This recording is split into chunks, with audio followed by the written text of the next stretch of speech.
world is full of diamonds and gems, and we are having some of them here today to build this event.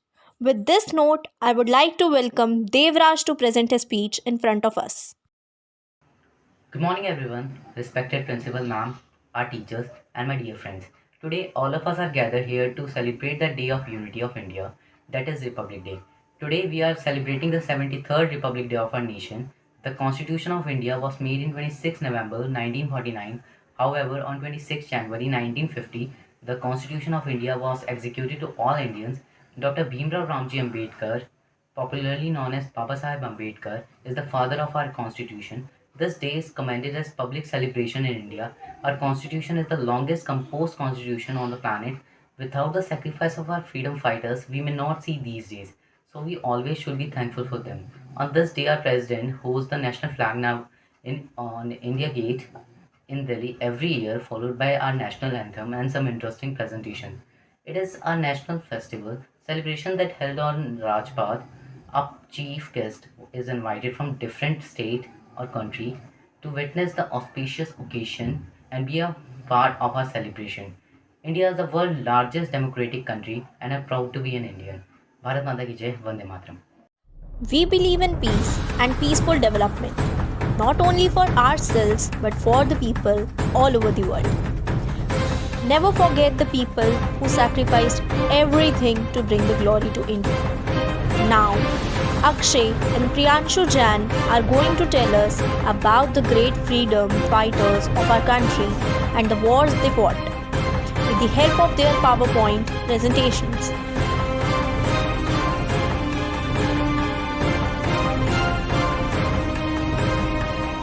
1947-48. The Indo-Pakistani War of 1947-1948, sometimes known as the First Kashmir War, was fought between India and Pakistan over the princely state of Jammu and Kashmir from 1947 to 1948. It was the first of four Indo-Pakistan wars fought between the two newly independent nations. Pakistan precipitated the war a few weeks after independence by launching tribal Lashkar militia from Waziristan in an effort to secure Kashmir, the future of which hung in the balance. The inconclusive result of the war still affects the geopolitics of both countries. From the frontier tribal areas adjoining the northwest frontier province. Following the accession of the state to India on the 26th of October 1947, Indian troops were airlifted to Srinagar, the state capital. The British commanding officers initially refused the entry of Pakistani troops into the conflict, citing the accession of the state to India. However, later in 1948, they relented and the Pakistani army entered the war after this. The front solidified gradually along what came to be known as the line of control. A formal ceasefire was declared at 23:59 on the night of the 31st of December 1948 and became effective on the night of the 1st of January 1949.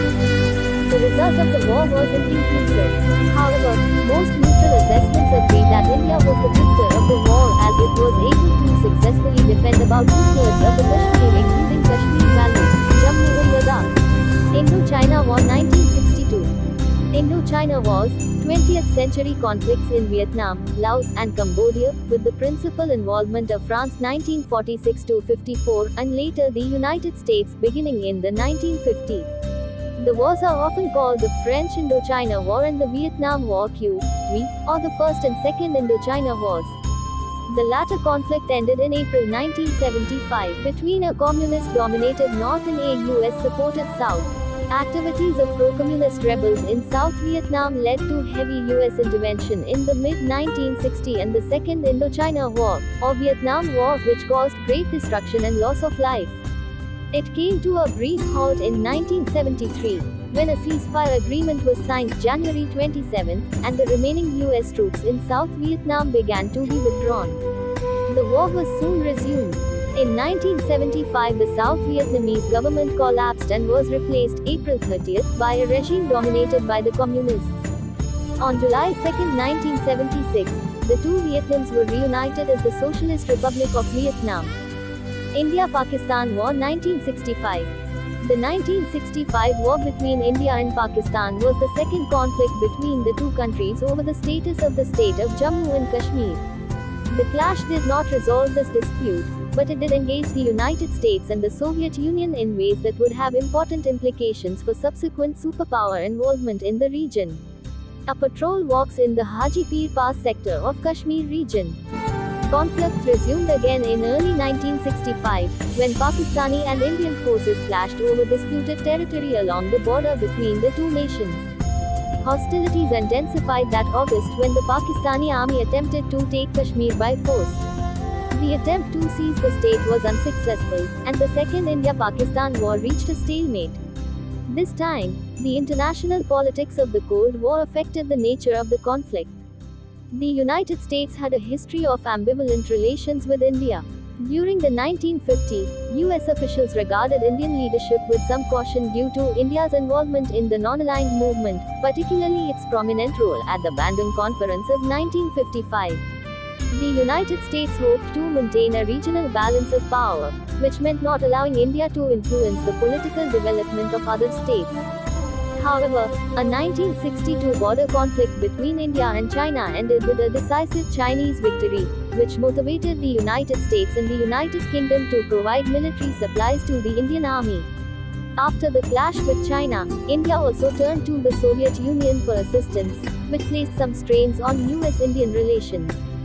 However, the United States also provided India with considerable development assistance throughout the 1960 and 1970 Indo-Pakistan War 1971. 50 years ago, on the 16th of December 1971, Lieutenant General Amir Abdullah Khan Niazi, the commander of the Pakistan Eastern Command, signed the Instrument of Surrender at Ramna Racecourse in Dikcha, which was signed and accepted by Lieutenant General Jagjit Singh Arora, the General Officer Commanding-in-Chief of India's Eastern Command.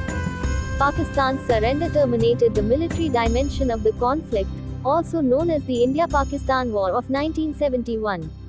Oddly, while there are some biographical accounts, which are often blatantly self-serving, there are relatively few empirically robust accounts of this conflict, most of which focus upon the visible dimension of the war between Pakistan and India. The moniker elides and even eclipses several distinct wars that culminated in Pakistan's surrender. These other battles continue to cast shadows over the region that are as long as, if not longer, than those of the 1971 conflict between Pakistan and India. Pakistan learned the most dangerous lessons of the war. It concluded that repressing and exploiting disgruntled minorities is a viable tool of domestic statecraft while proxy war is an effective tool of foreign policy. Bangladesh has not become a viable secular democracy and appears ever less likely to do so. And India, despite decisively defeating Pakistan, was never able to build upon this victory to impose a settlement of the Kashmir issue in line with Delhi's equities while continuing to wrestle with fundamental questions about defense reforms and modernization. In retrospect, while it may have lost that particular battle in December 1971, in many other ways Pakistan and its project of Islamist violence seem to have won the larger and enduring war. Kargil War 1999. Pakistan is one of our neighboring countries. But, perhaps, it not knows the brotherhoods and neighboring rules. So, it is always unable to be a good neighbor of India. Pakistan always tries to send terrorists to India. Kargil War is one example to prove that Pakistan is a country which supports terrorism. Kargil is situated 204 kilometers eastwards from Srinagar. It is spread over an area of 14,036 square kilometers and is 11,000 feet above the sea level. Therefore, it is covered with ice for 9 to 10 months of the year. In Dras, the temperature goes down to 500 C. In India's history, Kargil will be remembered for the 1999 tragedy. Actually, 2,000 terrorists illegally occupied the Kargil and developed the temporary forts at important areas. India Army came to know all this in May 1999. To remove these terrorists, Indian Army started Operation Flushout, after which Air Force followed with Operation Vijay. Air Force destroyed the important coverings of terrorists with bombarding. They took 3 months to finish this operation. In this, 500 soldiers died and the government spent much more than the previous wars with Pakistan. Good morning everyone, I am Rakshita from class 10th A and here I am going to recite a small poem on Republic Day. Let us bring happiness to each face, educate the entire human race. Let us cut the snare of unemployment, fill every heart with encouragement. Let us live in harmony and nature. Let us save trees and creature. Let us bring the progress in agriculture and foster the best of our culture. Salute the national flag, Indians, and sing the song of freedom's love. Remember how freedom was won for fighters' struggles and sacrifices. Pray for the lives lost in the fight and emulate their examples. Good morning, teachers and my dear friends. Today, when we are celebrating Republic Day of our country, I am going to recite a poem for all of you. गणतंत्र हुआ जब देश हमारा, वीरों की शहादत रंग लाई, आज़ादी का नया रंग फिर सब देशवासियों को समझ आया। संविधान के नए पन्नों पर भारत का भविष्य नजर आया। भारत का बच्चा बच्चा फिर जय भारती का राग सुनाया। खुशहाली का नया रंग तब तक छाया भारत पर, 3 रंगों का तिरंगा फिर लहराया भारत पर। हमारा भारत देश सबसे प्यारा है, यह हमको जान से प्यारा है। ये भारत देश सबसे न्यारा है और ये हमारी आंखों का तारा है। 26 जनवरी को आता हमारा गणतंत्र दिवस, जिसे मिलकर मनाते हैं हम सब हर वर्ष। इस विशेष दिन भारत बनाता प्रजातंत्र। इससे पहले तक लोग न थे पूर्ण रूप से स्वतंत्र। इसके लिए किए लोगों ने अनगिनत संघर्ष। गणतंत्र प्राप्ति से लोगों को मिला नया उत्कर्ष। गणतंत्र द्वारा मिला लोगों को मतदान का अधिकार, जिससे बनी देश भर में जनता की सरकार। इसलिए दोस्तों, तुम गणतंत्र का महत्व समझो। चंद पैसों की खातिर अपना मतदान ना बेचो, क्योंकि यदि न रहेगा हमारा यह गणतंत्र तो हमारा भारत देश फिर से हो जाएगा परतंत्र। तो आओ हम सब मिलकर ले प्रतिज्ञा, मानेंगे संविधान की हर बार, ना करेंगे इसकी अवज्ञा। धन्यवाद। At the dawn of history, India started on her unending quest, and trackless centuries are filled with her, striving and the grandeur of success and failures. Though good and ill fortune alike, India has never lost sight of that quest or forgotten the ideals which gave her strength.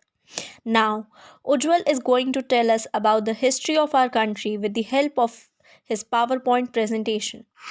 Today I am Ujjwal Jain of class 10th is going to represent a presentation on Republic Day. Republic Day is a national holiday in India when the country marks and celebrates the date on which the Constitution of India came into effect on 26 January 1950, replacing the Government of India Act as the governing document of India and thus turning the nation into a newly formed republic.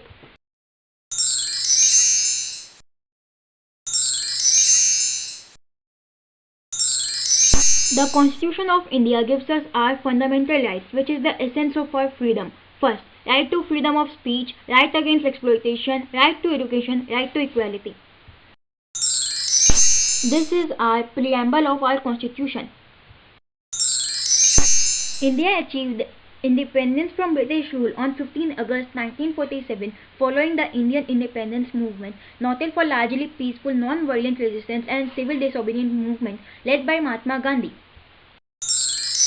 On 28 August 1947, the drafting committee was appointed to draft a permanent constitution with Dr. B.R. Ambedkar as its chairman. India became independent on 15th August 1947. It depended on the Modified Colonial Government of India Act 1935, headed by King George XVI, until the adoption of the Indian Constitution in 1950.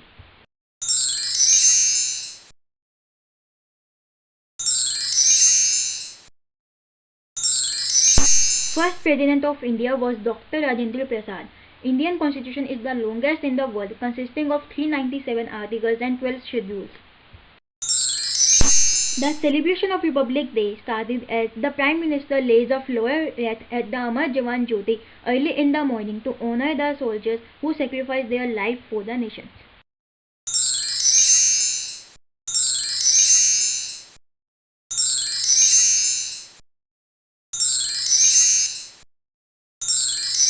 Why should we feel proud to be an Indian? Because India never invaded any country in her last 100,000 years of history. India has the largest number of post offices in the world. Until 1896, India was the only source of diamonds in the world. The art of navigation and navigating was born in the river Sindh over 6,000 years ago. Thanks and happy Today is Republic the Day. day when everyone, young or old, tall or short, light skin or dark skin, must come together to show the whole world that this nation is the best nation under the sun. Now, Shivani is going to sing a song in front of all of us. मिट्टी में मिल जावा गुल बन के मैं खिल जावा इतनी सी है दिल की आरज़ू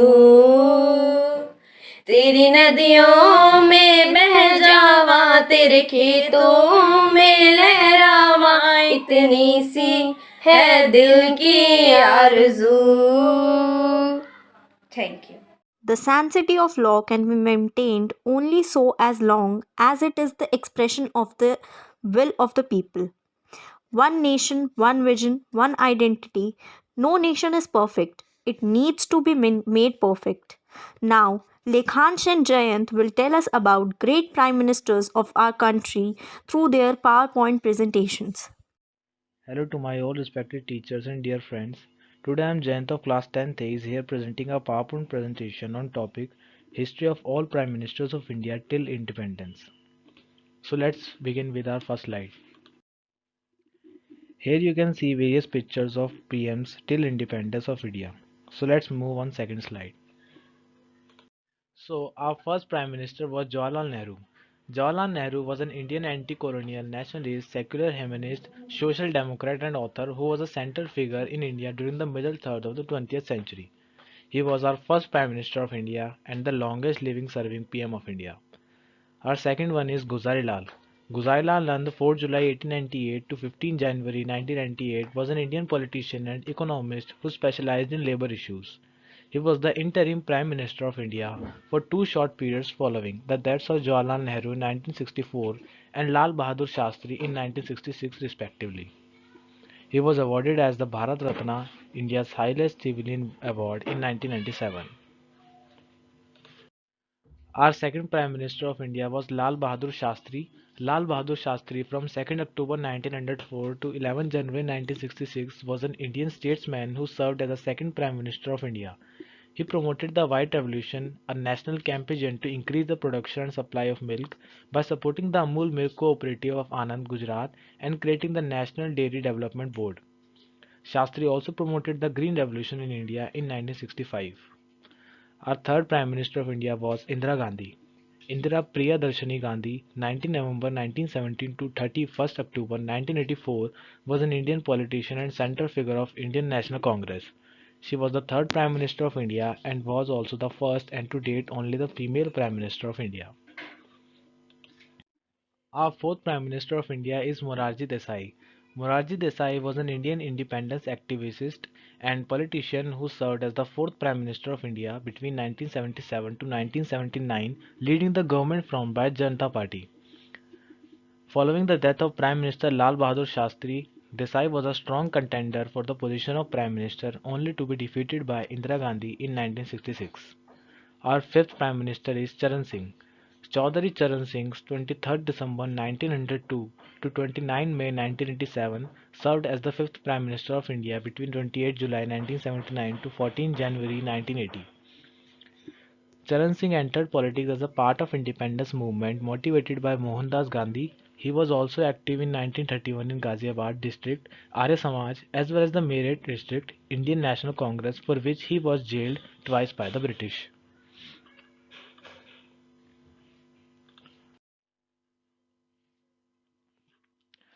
Our seventh Prime Minister is VP Singh, which was the first PM to step down after a vote of no confidence.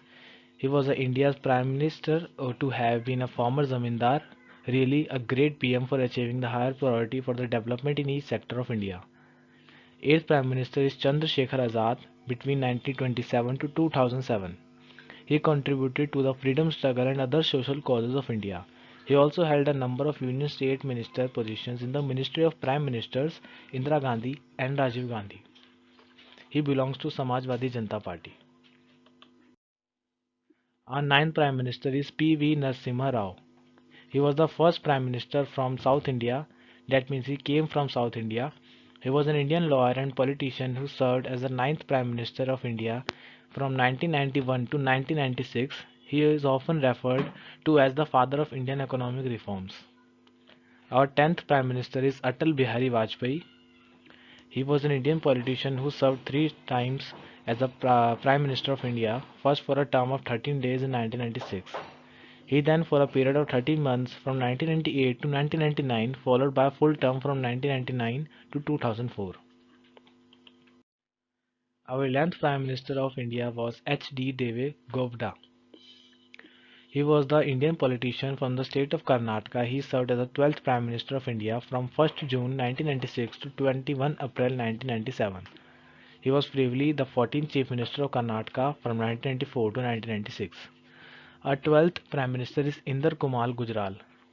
He was an Indian diplomat, politician and freedom activist who served as the 12th Prime Minister of India from April 1997 to March 1998. After independence, he also joined the Indian National Congress Party in 1964 and also became a member of parliament in the Rajya Sabha. Our second last Prime Minister was Manmohan Singh. He is also present today. He is an Indian economist, academic and politician who served as the 13th Prime Minister of India from 2004 to 2014. Currently, he is a member of parliament in the Rajya Sabha representing the state of Rajasthan. Our 14th and last Prime Minister of India is Narendra Modi. Narendra Damodaras Modi is an Indian politician serving as the 14th and current Prime Minister of India since 2014. Modi was the Chief Minister of Gujarat from 2001 to 2040 and is the Member of Parliament from Varanasi. He is also a member of Bharatiya Janata Party (BJP) and of the Rashtriya Swayamsevak Sangh (RSS), a right-wing Hindu nationalist parliamentary volunteer organization. So guys, thank you so much for your kindness and patience for paying attention on my presentation on history's all Prime Ministers of India. Thank you so much. May the brave leaders of our glorious nation guide us to peace and prosperity so that we can hold our heads high and be proud of our country. We salute the work they did for this country on this day. Now, Shivam will tell us about the great scientist of our country through his PowerPoint presentation.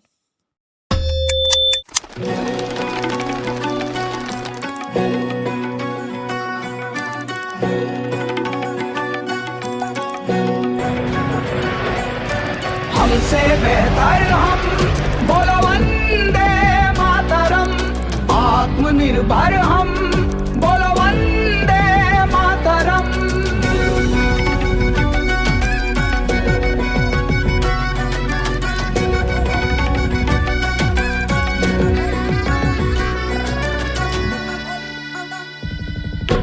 शून्य में संभावना आता हमें है देखना, विश्वविद्यालय तक्षशिला विश्व को पहला मिला, शल्य सुश्रुत प्रदान है, दुनिया के लिए वरदान है, जग को हमने ही सिखाया वसुधैव कुटुंबकम। आत्मनिर्भर हम बोलो वंदे मातरम, हमसे बेहतर हम बोलो वंदे मातरम।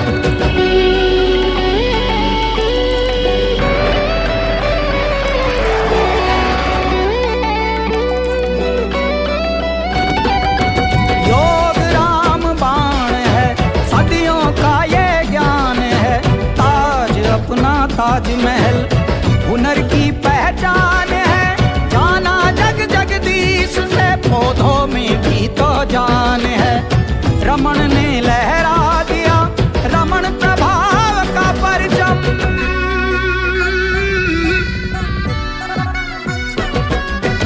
आत्मनिर्भर हम बोलो वंदे मातरम, हमसे बेहतर हम बोलो वंदे मातरम।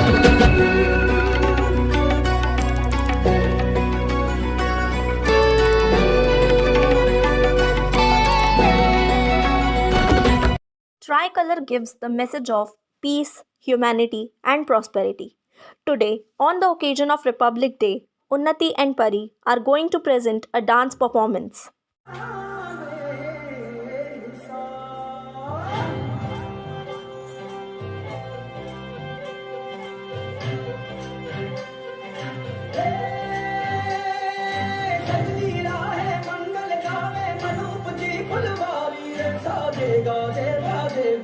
सपनों रे ये किलकारी रे वन उपवन अभिनंदन करता छाई धरा परियारी रे शक्कर भांसो झांकी झांको हुई जश्न की ये तैयारी रे